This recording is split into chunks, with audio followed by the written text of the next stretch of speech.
Votre centre Leclerc, l'itinéraire le plus court pour faire des économies.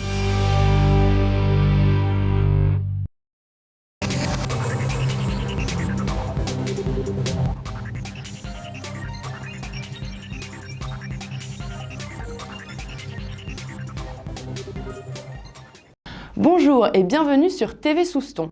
Bonne nouvelle pour vous les Soustonnais, vous allez pouvoir profiter pleinement d'un lac marin sans algues grâce à la remise en eau de la Faucardeuse. Comment transporte-t-on cette énorme machine? Je vous laisse le découvrir avec ce reportage de Béatrice Gouin. Après avoir passé l'hiver au sec à Souston et bénéficié d'un nettoyage et d'une révision, le temps est venu pour la Faucardeuse de Port-d'Albret de reprendre du service avec une nouvelle saison de collecte des algues. Le transfert de la machine jusqu'au lac marin côté soustonnais s'avère être une opération longue et délicate. La Faucardeuse doit d'abord être chargée sur le semi-remorque à plateau afin d'être transportée en convoi exceptionnel jusqu'aux abords du lac.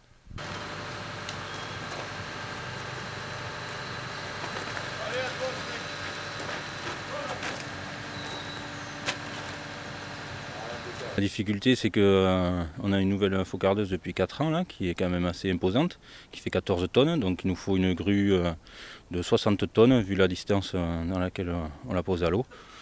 Et donc ça fait toute une intervention spécifique et contraignante, quoi.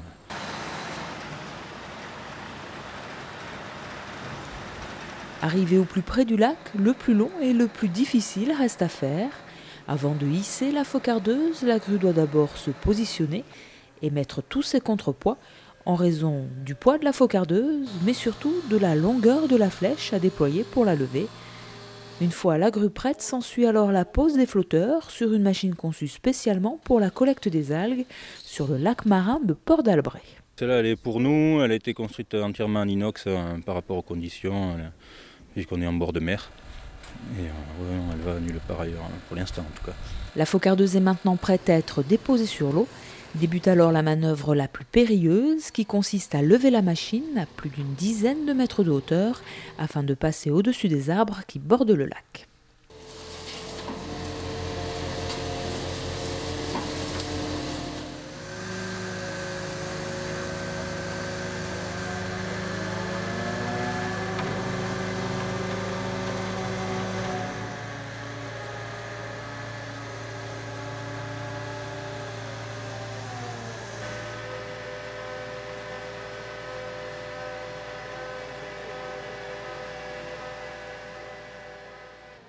Désormais, les employés du SIPA vont pouvoir sillonner quotidiennement le lac pour collecter les algues, et ce jusqu'à la fin de la saison estivale où l'opération de transfert sera renouvelée en sens inverse. Le Japon, ou le pays du soleil levant, est bien loin de nos belles côtes. Mais la semaine dernière, il était tout proche grâce à un atelier de dessin sur les mangas, ces bandes dessinées japonaises. C'est à la bibliothèque municipale de Souston qu'une dessinatrice de manga d'axe a pu partager son savoir aux plus jeunes comme aux plus grands. C'est mon tout premier atelier de cours de dessin, vraiment.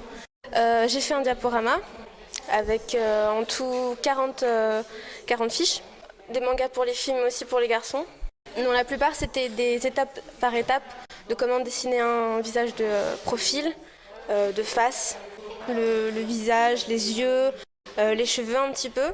Je leur ai donné des techniques, je leur ai donné des astuces aussi pour essayer de mémoriser.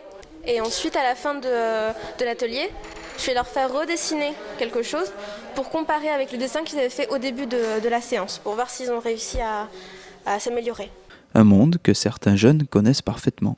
Mirai Nikki, Sword Art Online. Ouais, j'adore. Attends, comment ça s'appelle? Black Rock Shooter. One Piece, Inazuma Eleven, Pokémon. J'ai été un petit peu surprise moi-même. Il y en avait qui commençaient vraiment, qui n'avaient jamais dessiné, et des gens aussi qui dessinaient tous les jours. Donc, j'espère que j'ai pu aider tout le monde, parce que j'ai gagné de l'expérience avec ce premier cours. Un atelier fait dans le partage et qui a su transmettre tout le long de l'après-midi l'univers du dessin japonais. Voilà, cette édition est maintenant terminée. Je vous souhaite de passer une bonne semaine en attendant de vous retrouver mercredi prochain pour un nouveau journal de TV Souston.